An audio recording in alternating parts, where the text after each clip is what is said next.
দাবি আদায়ে অনড় অবস্থানে বিশ্ববিদ্যালয়ের শিক্ষকরা। সর্বজনীন পেনশনের প্রত্যয় স্কিম প্রত্যাহার না করা পর্যন্ত চালু হবে না কোনো ধরনের শিক্ষা কার্যক্রম। অচিরেই দাবি আদায় না হলে আরও কঠোর কর্মসূচিতে যাবেন তারা। দ্বিতীয় দিনের সর্বাত্মক কর্মবিরতি কর্মসূচিতে এমন মন্তব্য শিক্ষকদের। জয়ন্ত কর্মকারের রিপোর্ট। প্রত্যয় স্কিম বাতিলের দাবিতে পূর্ণ দিবস কর্মবিরতি ও অবস্থান কর্মসূচির দ্বিতীয় দিন আজ। ঢাকা বিশ্ববিদ্যালয়ে সোমবারের মতো আজও শ্রেণীকক্ষে ঝুলছে তালা, বন্ধ রয়েছে সব ধরনের একাডেমিক কার্যক্রম। এর ফলে সম্পূর্ণ অচল হয়ে পড়েছে বিশ্ববিদ্যালয়ের ক্লাস পরীক্ষা সহ সকল কার্যক্রম। দুপুরে কলাভবনের মূল ফটকে ঢাকা বিশ্ববিদ্যালয় শিক্ষক সমিতির নেতৃবৃন্দ সহ অন্যান্য শিক্ষকেরাও কর্মবিরতি ও অবস্থান কর্মসূচি পালন করেন।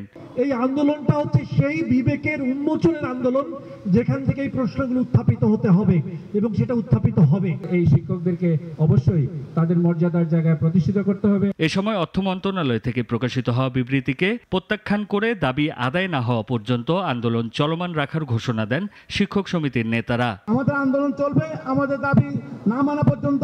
আমাদের 35টি বিশ্ববিদ্যালয় একযোগে আন্দোলন করছে এবং সক্রিয়ভাবে এবং শিক্ষকরা আজকে ঐক্যবদ্ধ যে আমাদের দাবি মানতে হবে। এত কাটাকুটির খেলা আপনি আমাদের সাথে করবেন আপনারা, আর আমাদের পাটিগণিত শিখাবেন না, হতে পারে না। এর আগে ঢাকা বিশ্ববিদ্যালয়ের প্রশাসনিক ভবনের সামনে অবস্থান নিয়ে দাবি না মানা পর্যন্ত সর্বাত্মক কর্মবিরতি চালিয়ে যাওয়ার ঘোষণা দেন কর্মকর্তা কর্মচারীরাও। আমাদের এই দাবি বাস্তবায়ন না হওয়া পর্যন্ত আমরা মাঠ থেকে যাব না। এই পেনশন স্কিম বাতিল না হওয়া পর্যন্ত আমাদের আন্দোলন চালিয়ে যাওয়ার ঘোষণা করছে। এদিকে শিক্ষার্থীরা চান দ্রুত সমাধান হোক, ক্যাম্পাসে ফিরে আসুক শিক্ষার স্বাভাবিক পরিবেশ। শিক্ষার্থীদের ক্ষতিটি না করে তাদের পরীক্ষা কার্যক্রম, ক্লাস কার্যক্রমগুলো স্বাভাবিকভাবে চলমান রেখে শিক্ষকরা অন্যভাবে যদি তাদের দাবিটি আদায় করতে পারে, সেই ক্ষেত্রে আমার মনে হয় জিনিসটা আরও অনেক বেশি সুন্দর হয়।